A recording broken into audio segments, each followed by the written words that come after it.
Hey, welcome back to New Jersey Monthly Online.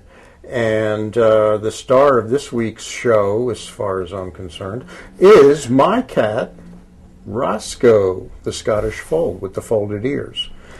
And why? Because this is our first ever pet issue, which we think you're really going to love. Now, I was offering Roscoe for the cover. That didn't go over, but I can't complain too much because I'll show you who did make the cover, and he is pretty cute.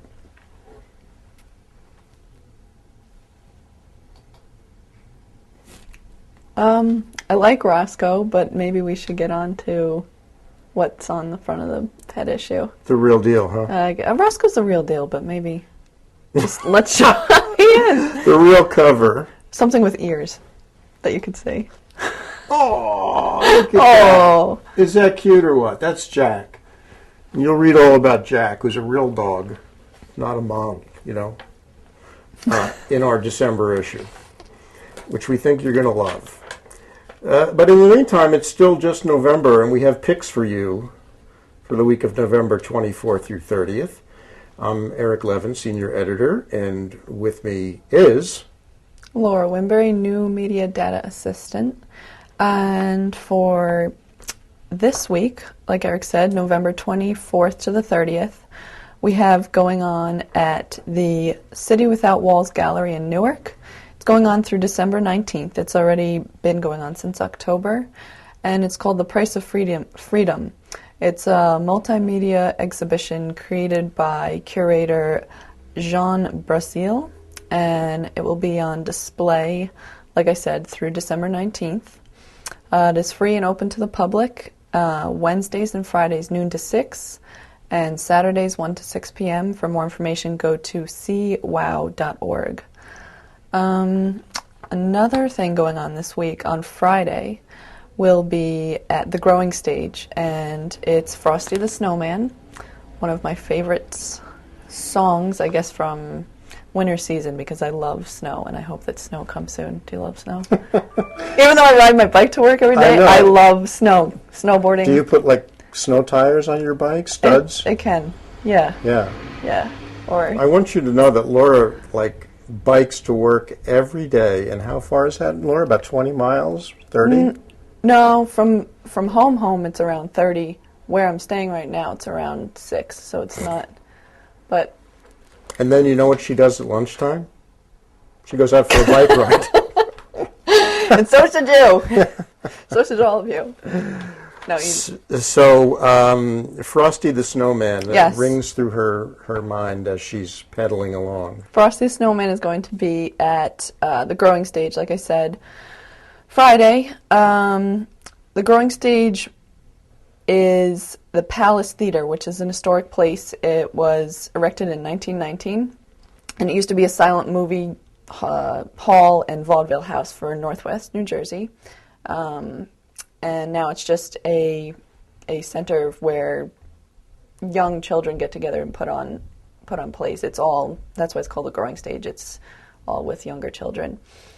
Tickets range from $12 to $16, and for more information, you can go to thegrowingstage.com.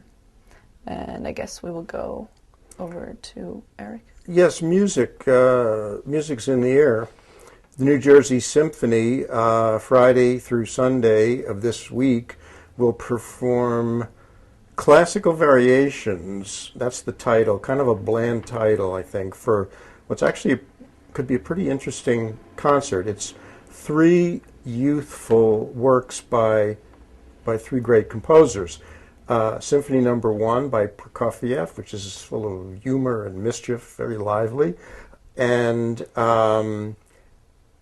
also Beethoven's Second Piano Concerto with a very fine pianist at the keyboard, Simone Dinnerstein, and then Schubert's Symphony Number 4, nicknamed the Tragic Symphony, and you'll hear that tragedy in it along with a lot of energy.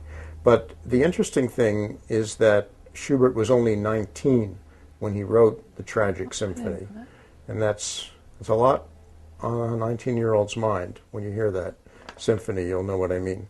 Anyway, it's going to be different places, okay?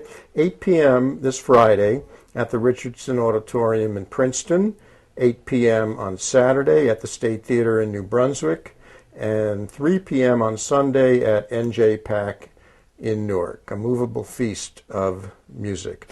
Go to njsymphony.org.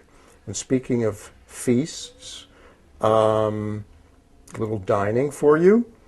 Laura, if I tell you, which I'm telling you actually, that I went to an interesting restaurant this weekend called Bohemia, what kind of food would you say that probably is?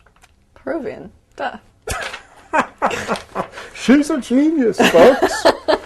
You told me 10 minutes ago. Oh, I was going to say you were the master of the counterintuitive. The Peruvian or some kind of gypsy Yes, meal. I told her.